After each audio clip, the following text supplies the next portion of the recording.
আসসালামু আলাইকুম রহমতুল্লাহি বারাকাতুহু। আশা করি আপনারা সবাই ভালো আছেন। আলহামদুলিল্লাহ আমি অনেক ভালো আছি। অনেকদিন ধরে আমার ভাগ্নে বলতেছে, "আসো আন্টি চিপস মাখা খাই, চিপস মাখা খাই।" আমরা স্কুলে খাইছি অনেক মজা, ইউটিউবে দেখি অনেক মজা। আসো আমরা চিপস মাখা খাই, কিন্তু আমি কোনো সময় খাই না। আমার কোনো ইন্টারেস্ট ছিল না। কিন্তু ওদিনকে আমি ইউটিউবে দেখে আমি ভাবলাম যে আসলেই খাওয়া যায় চিপস মাখাটা। তো সেটা ভেবে নিছি। তো আমি এখানে জাস্ট মজা হয় কি না সেটা জানার ক্ষেত্রে আমি সব রকমের মানে যেটা ধরেন ৳৫ ৳১০ দামের যে চিপসগুলো আছে আমি ওগুলো নিছি। আবার ৳২০ দামের আলুর চিপসও নিছি।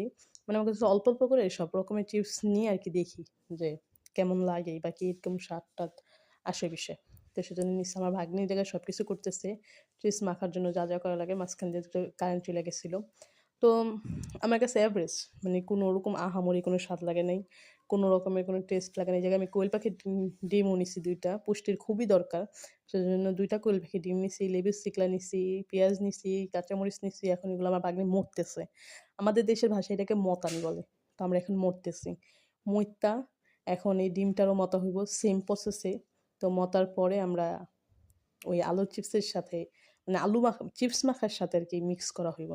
এখানে আরো অনেক কিছু দেওয়া হইব চিপস মাখার সাথে। যেরকম টমেটো সস, তারপরে হচ্ছে গিয়ে চাটনি এগুলোও দেওয়া হইব। মূলত মজা লাগতো যদি চাটনি আর টমেটো সসটা না দেওয়া হইতো তাহলেই মজা লাগতো। বাট আমি চাটনিও আমার পছন্দ না, টমেটো সসও আমার পছন্দ না।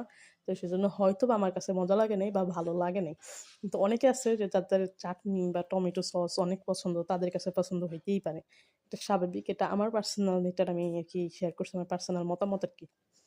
হুম? তো এই যে এখন মাখামাখি করার পরে আমার ভাগ্নে আরকি এখন কি মিক্স করার পরে এখন আমার ভাগ্নে আরকি মাখামাখি করব। আবার সেই প্রসেসিং। তো মাখামাখি করা শেষ। এখন খাওয়ার পালা মানে টেস্টিং করার পালা। তো ওরে আমি বলছি, "তুমি খাও, তুমি খাইয়া আগে দেখো। কেমন টেস্ট কি হইছে না হইছে। আমরা ২ জন ছাড়া আর কেউ খাইব না। আর কেউ নাইও খাওয়ার মতন।" আমার ভাবি গেছে উনার বাপের বাড়ি। আমার বাস্তিও নাই। আমার ভাই তো নাই। তো আমার মা তো এগুলো খাইবই না। আমরা ২ জন। তো আমি খাইছি। অনেকটা খাইছি। তো আপনারা সবাই ভালো থাকবেন, সুস্থ থাকবেন। আমার জন্য দোয়া করবেন। আল্লাহ হাফেজ।